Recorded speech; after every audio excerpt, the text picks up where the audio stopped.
Okay. नमस्कार, आपल्यासोबत नेहा जगदने आहे. तिला नीट 2025मध्ये 494 मिळालेत, राईट? आणि फिजिक्समध्ये तिचे 99.46% येईल.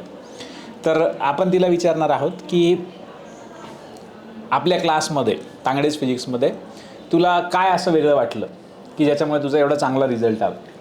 सो पर्सनली थँक्यू सर, तुमच्यामुळे झालं आहे सगळं. म्हणजे मला फिजिक्स आधी खूप भीती वाटायची, फक्त ऐकूनच जास्त भीती वाटायची की फिजिक्स खूप हार्ड असतं बाकीच्यांचं ऐकून. हां. पण जेव्हा क्लासला आले, मी ॲक्च्युली 12thला आले होते. 11thला मला चांगले क्लास भेटले नव्हते. मग नंतर इथं राहून कळलं की तांगडे फिजिक्स बेस्ट आहे. इथं राहिलेल्यांनी जो एक्सपिरियन्स घेतला त्यांनी मला सांगितलं की तांगडे फिजिक्सला तू डेमो ट्राय कर. हां, तू 11वीला आपल्याकडे नव्हती, 12वीला नव्हते, 12वीला आले मी. 12वीला जेव्हा आले तेव्हा भरपूर सिलेबस झालेला होता, 12th सुरू झालेली होती. आणि मी जिथं होते तिथं 11वीचं पण 1-2 चॅप्टर्स चालू होते. जेव्हा इथं आले तेव्हा मग कळलं की आपले बेसिकच कम्प्लीट नाही आहे. ओके. सगळीच बॉम्बे. मग हळूहळू सरांनी बागचं कव्हर करून घेतलं. तेव्हा पण फिजिक्सला मला फर्स्ट अटेम्प्टला 2024ला मी फर्स्ट अटेम्प्ट दिला, तर तेव्हा फिजिक्सला चांगले होते इतर सब्जेक्ट्सपैकी. ओके. आणि सुरुवातीला डाऊटला भीती वाटायची. तर जसं जसं सरांसोबत बोलणं वाढत गेलं, तुमच्याशी बोलणं वाढत गेलं, तसं तसं डाऊट इझिली सॉल्व व्हायला लागले.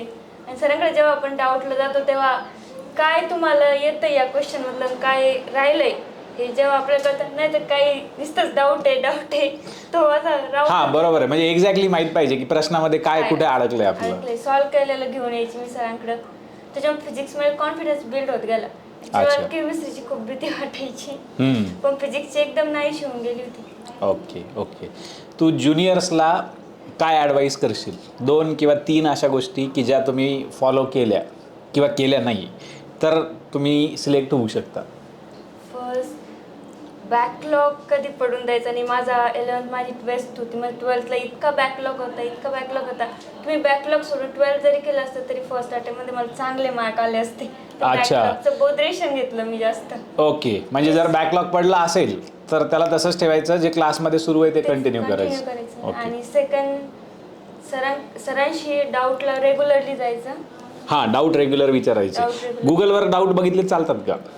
एका क्वेश्चनचे 3-4 आन्सर्स राहतात, सरांचं 4था असतं. आणि ज्यांचे आन्सर्स राहतात, आता AI आलंय ते क्रिएट करतं. बरोबर आहे. मग त्याच्यामुळे गफलत होऊन जाते की आन्सर रॉंग होऊ शकतात एखाद्यास. ओके. आणि सेकंड थिंग मी अशी करायची की जे मला आलं नाही, मला काय येत नाही, मी डायरी केली त्यात लिहायची मी काय येत नाही मला. ओके, डायरी मेंटेन केली होती. हा, काय येत नाहीये, म्हणजे टेस्ट सिरीज होती लास्टला, त्याच्यात काय येत नाही, क्वेश्चन कोणते कशामुळे आले नाही, पेपरवर लिहायची मी क्वेश्चन कशामुळे चुकला. Very good. ही चांगली सवय आहे, ही सगळ्यांनी फॉलो करायला पाहिजे. आणि लास्ट, मोबाईल तेवढं राहिलं तर मग होऊन जातं. ओके, मोबाईल वापरायला नाही पाहिजे. हो. चलो, थँक्यू व्हेरी मच. तू तुझा वेळ दिला. ऑल दी बेस्ट तुला तुझ्या फ्युचरसाठी.